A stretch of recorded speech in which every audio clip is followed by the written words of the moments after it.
Sachin, good morning.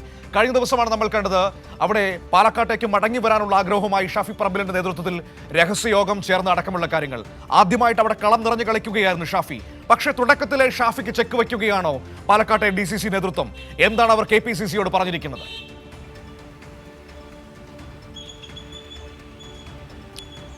Manu, good morning. വലിയ രീതിയിലുള്ള അതൃപ്തി തന്നെയാണ് KPCC നേതൃത്വത്തെ പാലക്കാട് DCC അറിയിച്ചിട്ടുള്ളത്. ഇന്നലെ KPCC വർക്കിംഗ് പ്രസിഡന്റായിട്ടുള്ള AP അനിൽകുമാർ ജില്ലയിലുണ്ടായിരുന്നു. അദ്ദേഹത്തെയും ഇത്തരത്തിൽ ഷാഫിയുടെ നീക്കങ്ങൾക്കെതിരെയും അതുപോലെ തന്നെ ഷാഫി KPCCയുടെ നിലവിലെ വർക്കിംഗ് പ്രസിഡന്റും വടകര MPയുമാണ്. അദ്ദേഹം തന്നെ പാലക്കാട് ഇത്തരത്തിലൊരു ഗ്രൂപ്പ് യോഗം വിളിച്ചുകൊണ്ട് ഇത്തരം ഒരു പ്രവണത നടത്തിയതിനെതിരെ വലിയ രീതിയിലുള്ള അതൃപ്തി KPCC വർക്കിംഗ് പ്രസിഡന്റായിട്ടുള്ള AP അനിൽകുമാറിനെയും DCC നേതൃത്വം അറിയിച്ചിട്ടുണ്ട്. മാത്രമല്ല, ഇതുമായി ബന്ധപ്പെട്ടുകൊണ്ട് വലിയ രീതിയിലുള്ള തർക്കം പാലക്കാട് ജില്ലയിൽ തന്നെ നിലനിൽക്കുന്നുണ്ട് എന്ന് തന്നെയാണ് അറിയാൻ വേണ്ടി സാധിച്ചത്.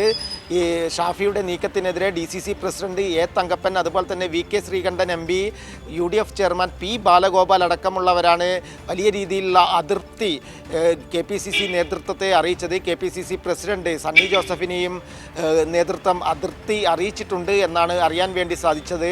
ഇന്നലെ തന്നെ നേരത്തെ നമ്മൾ KPCC പ്രസിഡന്റിൻ്റെ വാക്കുകൾ കേട്ടതാണ്. കാരണം ഷാഫി പറമ്പിലിന് ഇത്തരത്തിൽ മത്സരിക്കാനുള്ള ഒരു ആഗ്രഹമുണ്ട് എന്ന കാര്യം KPCC നേതൃത്വവും അറിഞ്ഞു കഴിഞ്ഞു. അതിനാൽ തന്നെയാണ് വലിയ രീതിയിലുള്ള ഒരു ഒളിയമ്പ് ഷാഫിക്കെതിരെ KPCC പ്രസിഡന്റ് സണ്ണി ജോസഫ് വെച്ചത്. അതുതന്നെയാണ് മനസ്സിലാക്കാൻ വേണ്ടി സാധിച്ചത്. കാരണം വടകരക്കാർ ഷാഫിയെ വിട്ടുകൊടുക്കാൻ തയ്യാറല്ല എന്ന രീതിയിൽ ചിരിച്ചുകൊണ്ട് ഹാസ്യരൂപേണയാണ് ഇത്തരമൊരു മറുപടി പറഞ്ഞതെങ്കിൽ പോലും ഷാഫിക്കെതിരെയുള്ള ഒരു നീക്കം തന്നെയാണ് KPCC പ്രസിഡന്റ് സണ്ണി ജോസഫിൻ്റെ ഭാഗത്തു നിന്നും ഉള്ളത് എന്ന് തന്നെയാണ് മനസ്സിലാക്കാൻ വേണ്ടി സാധിച്ചത്. ഇന്നലെ തന്നെ വടകരയിൽ നിന്നും MP സ്ഥാനം മാറി MP ആയിരുന്ന K മുരളീധരൻ മറ്റ് മണ്ഡലത്തിലേക്ക് മാറി മത്സരിക്കുന്നു. പകരം ഷാഫി വടകര എത്തുന്നു. K മുരളീധരനും ഇത്തരം MPമാർ നിയമസഭയിലേക്ക് മത്സരിക്കുന്നതിൽ വലിയ രീതിയിലുള്ള എതിർപ്പുണ്ട് എന്ന കാര്യം അദ്ദേഹം വ്യക്തമാക്കിയിട്ടുണ്ട്. അതിനാൽ തന്നെ നിയമസഭാ തെരഞ്ഞെടുപ്പ് വരാൻ ഇനിയും മാസങ്ങൾ ശേഷിക്കുകയാണ്. ഇത്തരത്തിൽ വലിയ രീതിയിൽ MPമാർ ആഗ്രഹമുണ്ടെങ്കിൽ, മോഹമുണ്ടെങ്കിൽ നിങ്ങളുടെ പാലക്കാട്ടെ MLA എന്ത് ചെയ്യും? ഷാഫിയുടെ ഏറ്റവും അടുത്ത ശിഷ്യനാണല്ലോ, അല്ലെങ്കിൽ ഏറ്റവും അടുത്ത അനുയായിയാണല്ലോ പാലക്കാട്ടെ MLA. അദ്ദേഹം എന്ത് ചെയ്യും?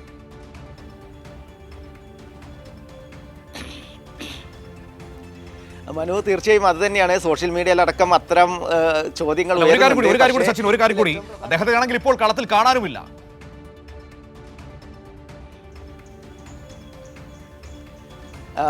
തീർച്ചയായും മനു, അത് തന്നെയാണ്. കാരണം വയനാട് ഫണ്ട് തട്ടിപ്പുമായി ബന്ധപ്പെട്ടുകൊണ്ട് വലിയ രീതിയിലുള്ള ആരോപണമാണ് രാഹുൽ മാങ്കൂട്ടത്തിൽ MLA നേരിടുന്നത്. യൂത്ത് കോൺഗ്രസിൻ്റെ സംസ്ഥാന അധ്യക്ഷനാണ്. കോടികൾ പിരിച്ചെടുത്ത് ഒരു വർഷത്തിനുള്ളിൽ വീട് നിർമ്മിച്ച് നൽകും എന്ന് പറഞ്ഞ വലിയ വാഗ്ദാനങ്ങൾ വയനാട്ടിൽ വെച്ച് തന്നെ യൂത്ത് കോൺഗ്രസിൻ്റെ സംസ്ഥാന അധ്യക്ഷൻ അതുപോലെ തന്നെ അന്നത്തെ കോൺഗ്രസ് നേതാക്കളൊക്കെ നടത്തിയിരുന്നു. എന്നാൽ ഒരു രൂപ പോലും കാണാനില്ല. അത്തരത്തിൽ വലിയ രീതിയിലുള്ള വലിയൊരു തട്ടിപ്പിൻ്റെ കാര്യങ്ങളാണ് പുറത്തു വന്നത്. അത് കോൺഗ്രസ്സുകാർ തന്നെയാണ് പുറത്തുവിട്ടത് എന്നത് തന്നെയാണ് ഏറ്റവും അതിശയകരം. കാരണം ആലപ്പുഴയിൽ നടന്ന യൂത്ത് കോൺഗ്രസിൻ്റെ ക്യാമ്പിൽ വെച്ചാണ് വയനാട് ഫണ്ട് ഉൾപ്പെടെ വലിയ രീതിയിൽ തട്ടിപ്പ് നടന്നു എന്ന കാര്യം യൂത്ത് കോൺഗ്രസ്സുകാർ തന്നെ പറഞ്ഞത്. അതിനാൽ തന്നെ രാഹുൽ മാങ്കൂട്ടത്തിൽ അടുത്ത നിയമസഭയിൽ സീറ്റ് കിട്ടുമോ എന്ന കാര്യത്തിൽ ഒരു സംശയം നിലനിൽക്കുന്നുണ്ട്. ആ ഒരു അതായത് അത്തരത്തിൽ രാഹുൽ മാങ്കൂട്ടത്തിനെതിരെയുള്ള അമർഷം കോൺഗ്രസിനകത്തുണ്ട്. അതിനാൽ തന്നെ യൂത്ത് കോൺഗ്രസിലുമുണ്ട്. ആ ഒരു നീക്കങ്ങൾ, ആ ഒരു അതായത് രാഹുൽ മാങ്കൂട്ടത്തിന് സീറ്റ് ലഭിക്കില്ല എന്നൊരു സൂചന തന്നെ ഷാഫിക്ക് മനസ്സിലായിട്ടുണ്ട്. ആ ഒരു ലക്ഷ്യം വെച്ചുകൊണ്ട് തന്നെയാണ് ഷാഫി വീണ്ടും പാലക്കാടേക്ക് മത്സരിക്കാനുള്ള ഒരു തയ്യാറെടുപ്പ് നടത്തുന്നത്. ഇതുമായി ബന്ധപ്പെട്ടുകൊണ്ട് പാലക്കാട്ടെ യൂത്ത് കോൺഗ്രസിനും വലിയ രീതിയിലുള്ള തർക്കങ്ങൾ ഉണ്ട് എന്ന് തന്നെയാണ് മനസ്സിലാക്കുന്നത്. അതിൻ്റെ ശബ്ദ സന്ദേശങ്ങളടക്കം കൈരളി ന്യൂസിന് ലഭിച്ചിട്ടുണ്ട്. അതിനാൽ തന്നെ വലിയ രീതിയിൽ ഒരു തർക്കം യൂത്ത് കോൺഗ്രസിലും പാലക്കാട്ടെ കോൺഗ്രസിലും നടക്കുന്നു എന്ന് തന്നെയാണ് അറിയാൻ വേണ്ടി സാധിച്ചത് മനു.